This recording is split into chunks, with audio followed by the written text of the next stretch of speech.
Very good evening to you if you are just joining us. Thank you for being with us, Tony and Sarah, through till 7 here on Drive. And we are going to take an in-depth look now at rehab treatment.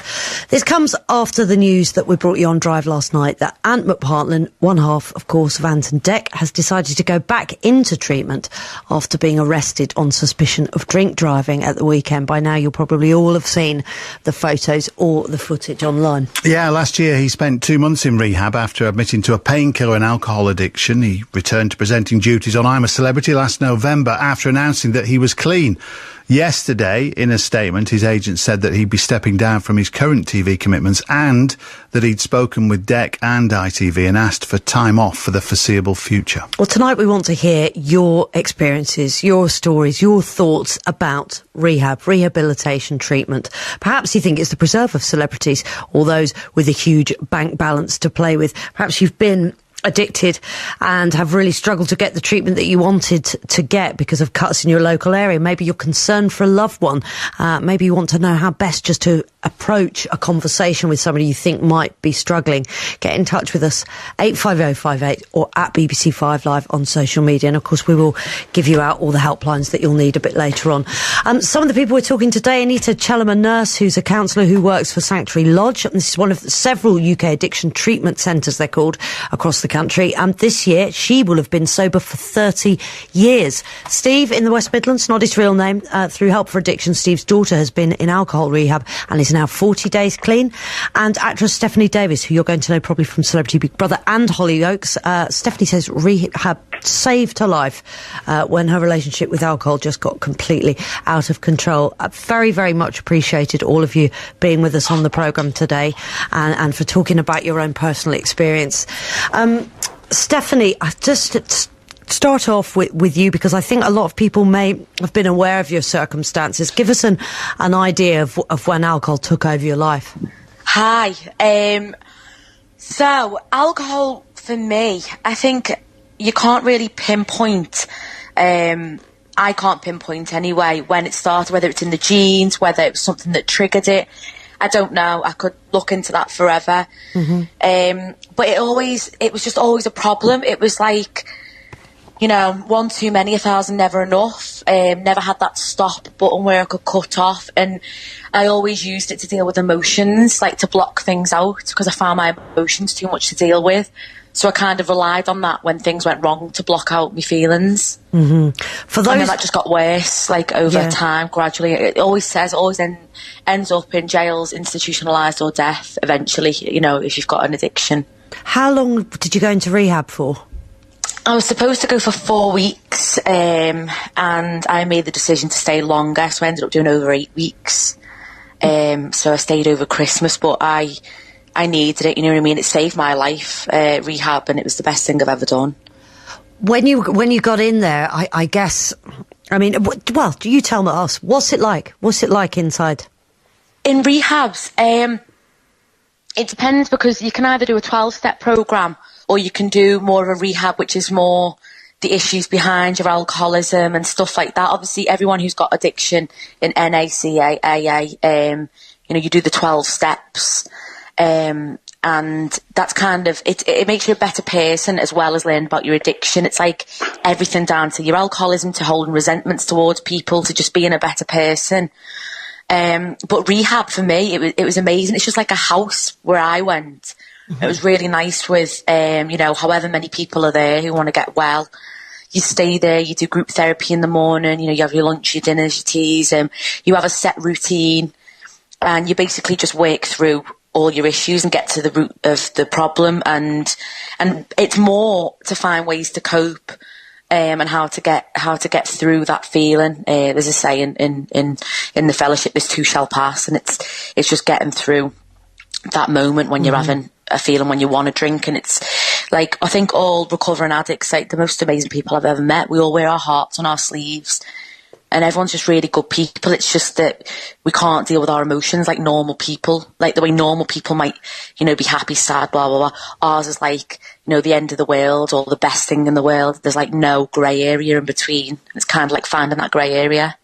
So you clearly got therapy as well, and you had a whole really structured program, 24 hours a day. But tell me what you. It was tough. I bet, yeah, it was probably even tougher coming out initially. I'll talk to you about that in a while, Stephanie. But you say that it saved your life. What do you think would have happened to you had you not have had those 8 weeks?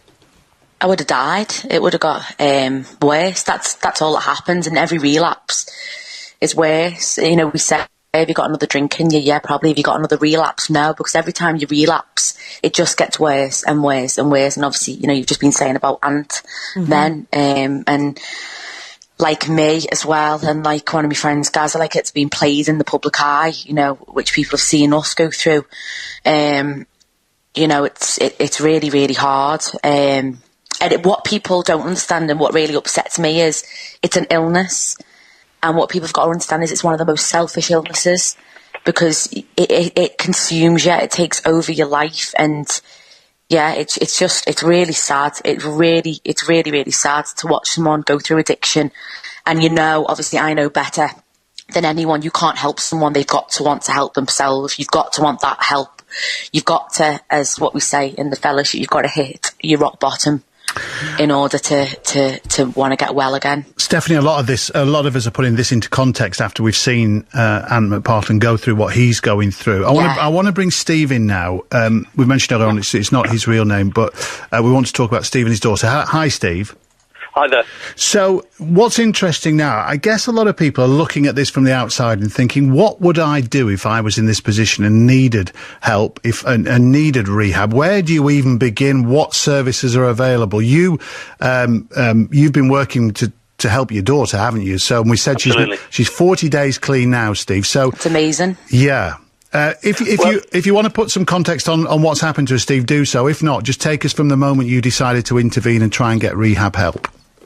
Well, it started probably about 3 or 4 years ago, but my daughter started having seizures, and she kept on blacking out and fainting, and we sort of thought initially that this was due to dehydration because she was working late hours, she worked in a bar, she worked in hospitality, and she was just working long hours. But essentially, to the long story short, the bottom and base cause of this was alcohol. And essentially, she'd been in and out of hospital for about the past 18 months, and it was getting worse. And the problem is with these seizures, they're part of alcohol dependency, but they're when you try to come off or you can't get alcohol. This is when the seizures occur. And the next thing after a seizure, if you're not in a good place like a hospital, is you can go into a coma, and they can bring you around and then give you medicine. But the thing is, if you're not in the right place, and the last time it happened to my daughter, which was the 4th time she had a seizure, she was in a house by herself, she fell down the stairs, she was totally unconscious, she could have gone into a coma, she could have bitten her tongue and suffocated, but luckily she didn't. A friend found her, called us, and we took her into hospital. And the only place that she could go after a hospital was some form of social service. But the hospital told us, just for in this instance, they'd got some capability to be able to keep her in them more than overnight, because that's what had happened previously. Because the hospitals are full, they haven't got the services or the resources to look after addicts. So essentially, as soon as they've brought them round and given them some medicine, hydrated them, and ensured there was no long-term result from the seizure, they don't want to know. So they need to go somewhere else, and that's the point. Where do they go? Well, that's it, Steve. So take us to the point. Presumably you had many a conversation with your daughter, and in the end she said, yes, I'll go to rehab. How did you source it, and what happened? Well, before we got to that, I needed to find out what can we do next, because it was apparent that she's got to go somewhere after this. It was the last, she'd hit rock bottom, as the previous caller said. And I looked on the internet, and I found this resource called Help for Addiction, which have been absolutely brilliant. They provide support and give awareness of what to do next, where to go, and who to see. And they've been fantastic. They gave us a choice of some facilities, some clinics in the West Midlands, and they told us about this one called New Leaf, where essentially we were able to get my daughter into there to do the first 4 weeks of rehab. And basically it's an addiction clinic, and it's staffed by counsellors, but also You never really become an ex-addict. You're a recovering addict. And these are the people who are going to support her in this clinic, which was a fantastic facility.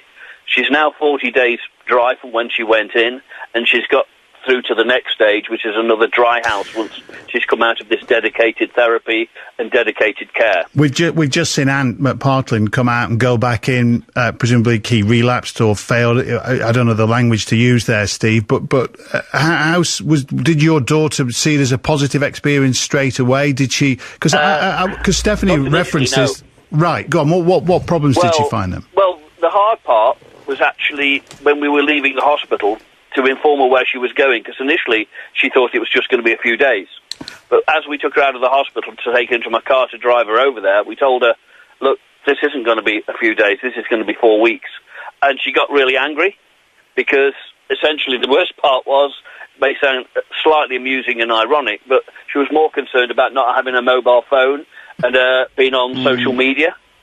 So she got really angry, but until we got there, until she spoke to the therapist, they had literally a 15-minute one-to-one.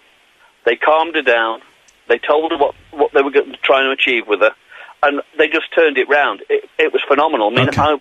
I was just about to, give up hope, because I thought she's not going to stay here. Stephanie, and just trying to put ourselves in Steve's daughter's position, what I'm thinking there is I'd be quite afraid, because I'd know that once I went through that door, I'd have to confront all my demons, all my problems, and be brutally honest with myself, and that I imagine is difficult to do.